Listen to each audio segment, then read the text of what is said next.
What is up, guys? Welcome back to another vlog. And for today's episode, ipapakita ko sa inyo yung mga guppies na projects natin. So tara, samahan niyo ako. Let's go! Unahin ko na sa side na to, guys. Ipapakita ko sa inyo. Taran! Ayan siya. Medyo nagre-reflect, so inanet ko na lang. Oh, yun, oh. Ayan, guys. Nakita nyo ba? Sobrang ganda ng pagka-placing ng pink niya. Galing siya sa magenta strain. And then, dinevelop na lang natin. Kaya para siyang nagpa-platinum pink. Hindi ko alam, pero parang orangey siya dito sa screen. Pero in person, I don't know, wait. Color pink talaga siya. Platinum pink. As in Barbie pink. Ganon. Ayan siya. Pinaparami natin. Ayan! Pinaparami natin ngayon yan. Ayan, guys. So, diba? Ang ganda. Platinum pink. Tapos, bukod dyan, ito pa. Yung katabi niya. Pakita ko sa inyo.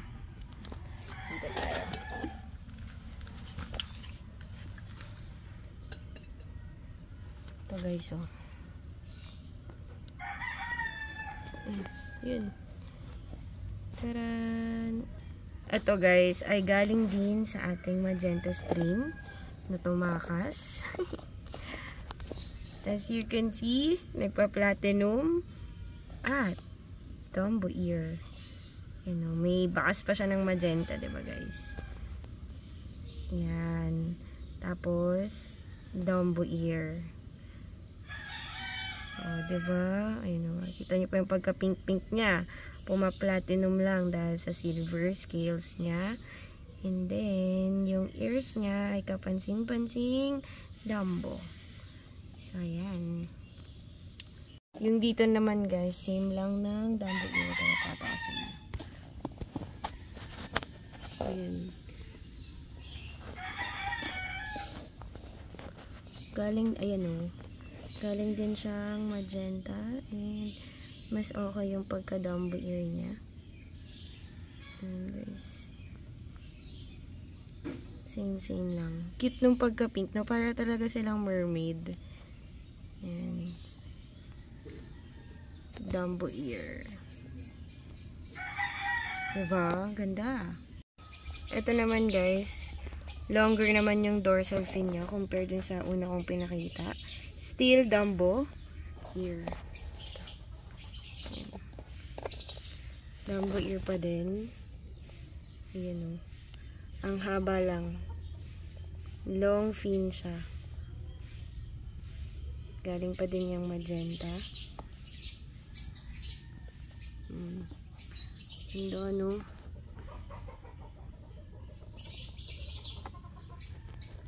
Yan. Sakto. Kuha mo dyan. Yeah, perfect. Ayan siya, guys. Ang ganda nung tail niya at saka ng fin. Tsaka pagka-Dumbo ear. So, ito, longer. Ganda. Sa tab na to, guys, makikita nyo yung difference ng ordinary na normal lang na magenta. Hindi platinum. Ayan. Solid magenta color. Walang any silver scales. Oops, taga lang. Na-stress kasi siya. Yan. May pagka-Dumbo ear siya. As you can see, ang shiny lang talaga sa kanya or nangingibabaw is yung pagiging magenta color niya. Pagiging pink niya. Yan. Wait, lapit natin. There you go. Tadan! Yun. O, diba? Perfect. Yan ang normal na magenta guppy. As in, normal, walang platinum, simply being magenta. So, bro. Yan. So, nandito siya sa tub na to. Nagpaparami. Another product of magenta strain. Ito naman ay naging purple na siya. Taran! Ayan. Diba? BTS na siya. Purple na. Ayan, ayun, nag-relax din. So, kung may makikita kayo, very, very light lang na pink dun sa kanyang tail. Pero yung body niya, hindi na ganun ka magenta or hindi na hot pink yung kulay, as in pure purple na siya. Guys. So, na-breed na rin natin to. As of now, mga fry pa. Hindi pa natin nakikita kung sino yung nakapagmana sa kanya ng purple. Yan. For collections pa lang to, guys. Baka may mag-comment na naman dyan magkano tayo. Guys, collection pa lang natin to. Kasi ito ay aking project. So, yan. Flexing lang muna. Wala pang code 1. Itong nakikita nyo ngayon ay isang sample to ng clear na ears ng isang magenta guppy. Yan, hindi siya Dumbo ear. Sobrang clear lang ng kanyang ears. Ayan o. Tapos yung placing ng kulay ay very well presented. Uy, wow, presented. Ayan guys, ganda. Diba? Yan yung magenta natin. Yan yung OG magenta talaga. So, ang next project ko, since na-achieve na natin yung platinum pink, purple, Dumbo ear, ang next naman ay ribbon. So, abang-abang tayo sa aking project na magenta ribbon. So, eto, OG yan. Yan yung mga unang na code 1. Though, yung iba, may mga nasasama ng purple and Dumbo ear. Pero ito talagang kauna-unahang makikita nyo for code 1 natin na magenta. So guys, yun yung next goal ko for magenta strains natin, ang magkaroon ng ribbon. So ngayon, meron na din ako naging project na ribbon and gusto ko ipakita sa inyo. Nandito siya. Isa siyang... Ito, malapit na tayo. Ito, another project pa to. Pero hindi na siya magenta. Pero naging ribbon siya. Sa mga successful project, ayan, nakikita nyo yung ribbon. Kasi, ayun o. Meron na akong panda ribbon. Nasaan pa iba? Nasaan pa iba? Ayan o. Panda ribbon, guys. Ang saya! Meron na tayong panda ribbon. Ayan, guys. O. Ayan siya. Isa sa mga successful project.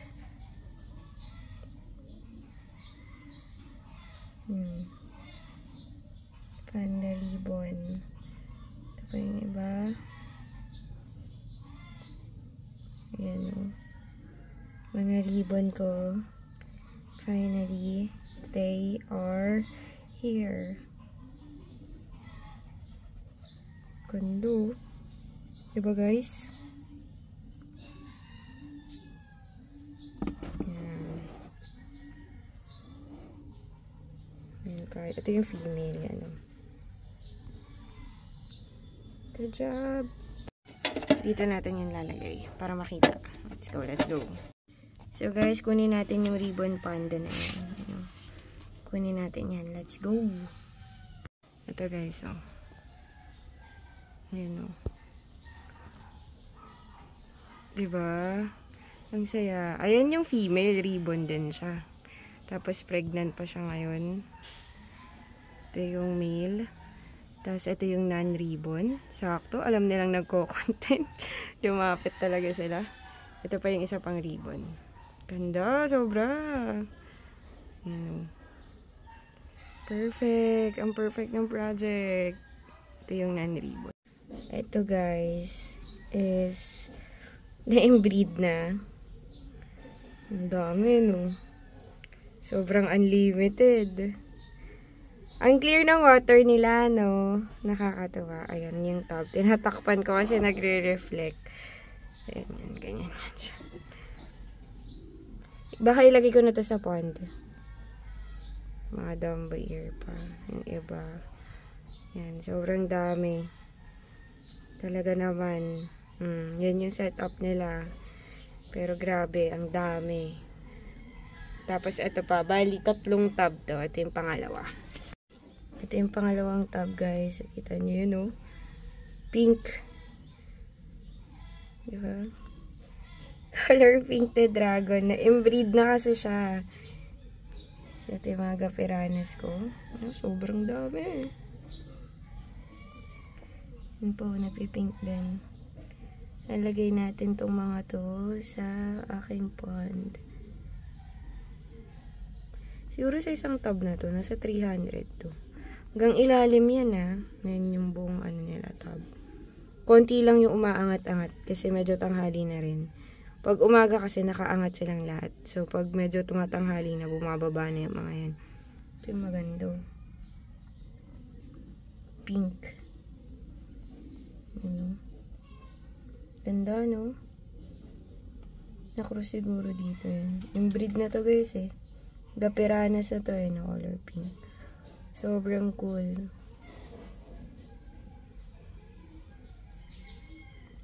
So, ito yung pangatlong tub na ilalagay ko sa ating pond. Andito. Yan. May reflection pa din. Ayan, guys. Ito yung pangatlong tub. May rainbow po. May pink din dito.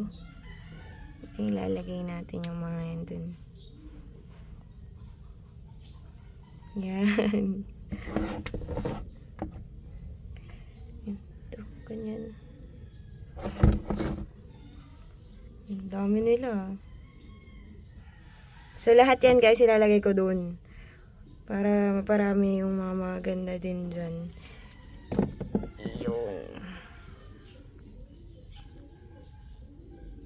So, yan sila guys. Magtago pa yung iba. Ito yung maganda dito yung. Ayan. Ito naman guys, yung tub na small but terrible. Legit. Kasi ang liit lang ng tub na to. Pero yung EBM ko, grabe, pinuno niya. Ayan mga EBM natin dyan. Ang dami Hitik talaga. Happy breeding. Yan. Diba? Dami nila dito. Nagsimula lang sila sa 3. Hanggang sa, ayan na po. Ayan na sila.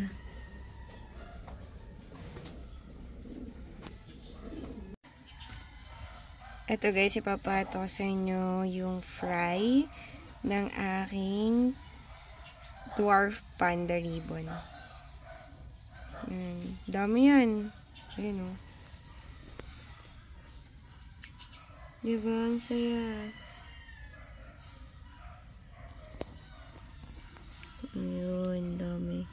Dito kasi nagre-reflect sa side na to. So, dito tayo. Papadamihin na pa natin sila. Guys, nakikita nyo ba? I-zoom in natin. Kasi pag nilapitan ko, nag-shoo away sila. Ayan. Yung mga fry na yan, sobrang dami niyan. Ayan po. Siguro nasa 100 to. Ganun kadami. Anak po yan ng magenta. O, diba? Alam ng mga nakabili sa atin ng magenta yan kung gaano sila kabilis at kadami mag-produce. Ito yung nanay nila, guys. Ayan, si Magenta Mom. Ayan. Ayan siya. Kakalilang ng mga fry niya. Ayan. Good job. Ayan, dito pa lang. Ayan. Unang. Ang dami, diba? Ayan, agad, Ay, naku. Aray ko. Lumabas. Guys, ito na lahat ng nakuha nating fry. Dito sa magenta tub. Meron pang natira. Kaso ayaw magpahuli. Sige, bahala kayo. Kainin kayo ng nanay nyo. So that's it na guys for today's episode. I hope you like it. Don't forget to like, share, super thanks, and subscribe. See you guys again on my next vlog. Sino yun? Bye guys!